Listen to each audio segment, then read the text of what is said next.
Canada के प्रधानमंत्री Justin Trudeau, लेकिन जब चीन ने उन्हें लताड़ला गया तो भागे भागे भारत के शरण में आए हैं। Is a very serious development कि कनाडा ने इंडिया को अपना क्रिटिकल पार्टनर डिक्लेयर कर दिया और पाकिस्तान को जारी बात है इट डजंट स्टैंड एनीवेयर। अभी तो हमें अपनी एम्बेसी कनाडा की जो है वो अबू धाबी से इस्लामाबाद लेके आए। उनको पता है कि आइंदा मुस्तकबिल में जो हब है मैन्युफैक्चरिंग की वो इंडिया में आ रही है। तो प्राइम मिनिस्टर जस्टिन ट्रूडो जो हैं उन्होंने उनको इन कैमरा जो है वो चाइनीज प्रेसिडेंट शी जिनपिंग ने डांट दिया। और इससे ये सबक जो हमें मिलता है कि ये जो पाकिस्तान का जो हिमालय से बुलंद और समुद्र से गहरा रिश्ता चीन के साथ है, कैन यू इमेजिन के शहबाज शरीफ और इमरान खान जैसे लोगों से ये कैसे ट्रीट करते होंगे? यानी look at the guy who he treated this person, he has nothing to do with चीन के बगैर Canada. Indian prime minister Narendra Modi के साथ उसने क्यों नहीं किया जिसके साथ उसका 50,000 मसले हैं।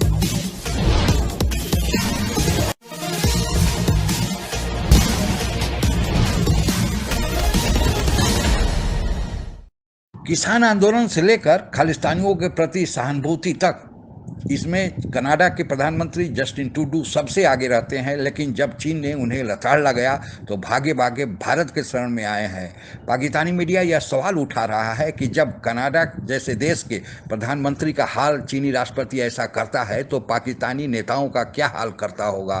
साथ ही पाकिस्तानी मीडिया यह भी कह रहा है कि अगर चीनी राष्ट्रपति को हिम्मत ही थी तो प्रधानमंत्री मोदी को बोल कर दिखाते। आगे की चर्चा सुनते हैं। Is a very serious development कि कनाडा ने इंडिया को अपना क्रिटिकल पार्टनर डिक्लेयर कर दिया और पाकिस्तान को जारी बात है इट डजंट स्टैंड एनीवेयर। अभी तो हमें अपनी एम्बेसी कनाडा की जो है वो अबू धाबी से इस्लामाबाद लेके आनी। कनाडा ने बेसिकली अपनी जो इंडो पैसिफिक डॉक्ट्रिन है, इंडो पैसिफिक स्ट्रेटजी जो है वो इंट्रोड्यूस कराई है और बेसिकली उस इंडो पैसिफिक में जारी बात है Indian ocean and Pacific ocean के हवाले से, लेकिन उसमें जो सबसे इम्पोर्टेंट डेवलपमेंट ये है कि उसने बेसिकली इंडिया को क्रिटिकल पार्टनर के तौर पे इस्टेब्लिश किया है और वो कह रहा है कि इंडिया जो है हमारा स्ट्रेटेजिक इम्पोर्टेंस के लिए मुल्क है एंड फॉर लीडरशिप। और अब ये बेसिकली इम्पोर्टेंट चीज़ है, जबकि पाकिस्तान का जो उन्होंने नाम लिया है वो नॉर्थ कोरिया के साथ लिया है। टेक्निकली तो कैनेडियन जो है ऊपर इंडिया के ऊपर रिलाई करना चाहते हैं फॉर देयर सप्लाई चेन। उनको पता है कि आइंदा मुस्तकबिल में जो हब है मैन्युफैक्चरिंग की वो इंडिया में आ रही है, मूविंग अवे फ्रॉम चाइना। सो वो समझ रहे हैं कि हमें इस इंडो पैसिफिक स्ट्रैटेजी की जरूरत है कि हम चाइना को समझते हैं इज अ प्रॉब्लम, लेकिन अपनी जो टाइज हैं वो इंडिया के साथ बूस्ट करने की वो बात कर रहे हैं। इंडिया जो है वो मल्टीलैटरलिज्म को रिवाइज करना चाहता है। India wants to rewrite the rules of the multilateralism और वो कहता है कि जो हमारा जो कमर्शियल रिलेशनशिप है वो बड़ा एक्सटेंसिव किस्म का है और ये पीपल टू पीपल तक पहुंच गया। और आपको पता है कि इंडिया जो स्टूडेंट्स हैं उनको बड़ी वैल्यू दी जाती है कनाडा के अंदर कि वो कह रहे हैं कि ट्रेड एंड इन्वेस्टमेंट तो है ही है, लेकिन बिल्डिंग रिजिलियंट सप्लाई चेन वो उनको नजर आ गया कि हमने चीज़ें चाइना से इंडिया से इंपोर्ट करनी है इन मुस्तकबिल के अंदर। और अगर इसीलिए सारा वेस्ट जो लगा हुआ है कि हम सारी अपनी जो प्रोडक्शन है और जो चीज़ें हैं वो इंडिया में ट्रांसफ़र करें, और इसके लिए उन्होंने एक कॉम्प्रिहेंसिव इकोनॉमिक एग्रीमेंट की भी बात की है कि हम अपनी मार्केट को एक्सपेंड करना चाहते हैं। और वो कह रहे हैं कि हम एक कनाडा इंडिया डेस्क इस्टेब्लिश करेंगे ट्रेड कमिश्नर सर्विस को प्रमोट करने के लिए और इन चीज़ों को जो आगे लेके आने के लिए। तो प्राइम मिनिस्टर जस्टिन ट्रूडो जो हैं उन्होंने उनको इन कैमरा जो है वो चाइनीज प्रेसिडेंट शी जिनपिंग ने डांट दिया और कहा कि जो हम जो प्राइवेट में डिस्कस करते हैं वो मीडिया को पता चल जाता है। और इस तरह लग रहा था कि जिस तरह एक ग्रेट पावर या बड़ी ताकत का जो लीडर है वो एक वेस्टर्न मिड साइज पावर को जो है वो डांट रहा है।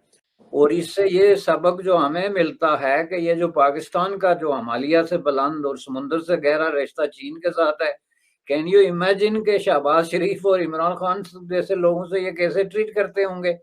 यानी look at the guy who he treated this person, he has nothing to do with चीन के बगैर कनाडा जिंदा रह सकता है और भी ज्यादा बेहतर तरीके से जिंदा रह सकता है।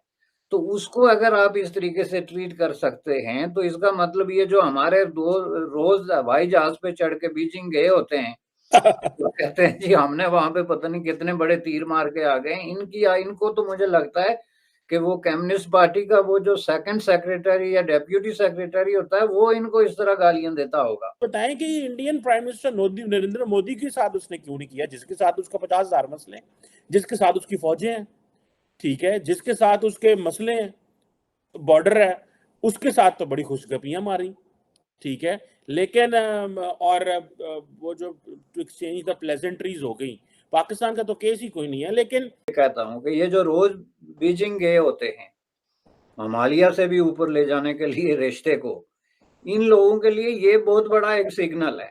और ये कहते हैं जी चीन हमारी ये मदद कर देगा, और वो जिस तरीके से इनको डिक्टेट करते होंगे, अब वो कहता क्या है जी, प्री कंडीशंस पहले चलें, इस पे बहस कर लें कि आप चीन के फार्मूले को फॉलो करेंगे या नहीं, इन चीजें सीक्रेट अगर नहीं रखेंगे तो that means there is no dialogue. यही बात तो है ना उसकी बात से जो निकलती है। तो मैं समझता हूं कि ये एक है। और इसका एक और इम्पोर्टेंट पहलू ये है कि पाकिस्तान जैसे मुल्कों के लिए मैं समझता हूं कि ये बहुत बड़ी अलार्मिंग बात है कि ये जिस तरीके से चीन इनको डील कर रहा होगा या करेगा इन फ्यूचर में, कि अगर चीन की आपने एक जरा भर इशारा आबरू को किसी तरीके से वायलेट करने की कोशिश की तो ये देख लें, ये देख लें।